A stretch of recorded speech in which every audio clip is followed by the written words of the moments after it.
Okay, so about this trade, I don't think Lauri Markkanen was gonna be able to get that much money unless he was signed and traded. So I like that. I get it kind of for all teams. The reason I think that the Cavs did that was to get rid of Larry Nance's contract. That is the only reason. They basically got an upgraded power forward in Lauri Markkanen. But if you're going to start Evan Mobley at power forward for his career, then you're paying your six man $67 million a year.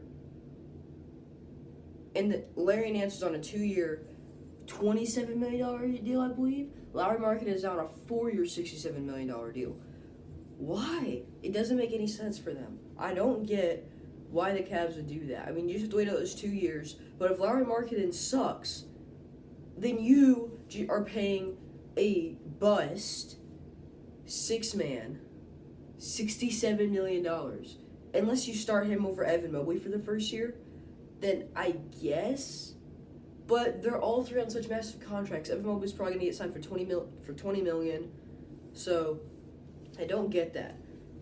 But the Bulls, especially, I like the addition of Derrick Jones Jr. They needed some depth, and they didn't need to pay. If Lauri Markkanen was out here asking for almost $70 million, the Bulls don't have the cap space anymore to do that. So Derrick Jones Jr. is good. Patrick Williams is going to start at the 4. I like the Bulls as a team. They have Kobe White, Caruso, and Derrick Jones Jr. coming off the bench. That's not bad. I think just the addition of Derrick Jones Jr. getting some more solid bench depth, I think they're going to be a top 4 seed in the East. I mean, there's always a team or two that just fall off every year, like the Sixers and the Hawks and the Celtics. Some years, maybe the Hawks fall off, maybe the Sixers fall off this year. It happens every year. Now, I do not get this trade for the Blazers unless they wanted to use, because they gave up a protected first.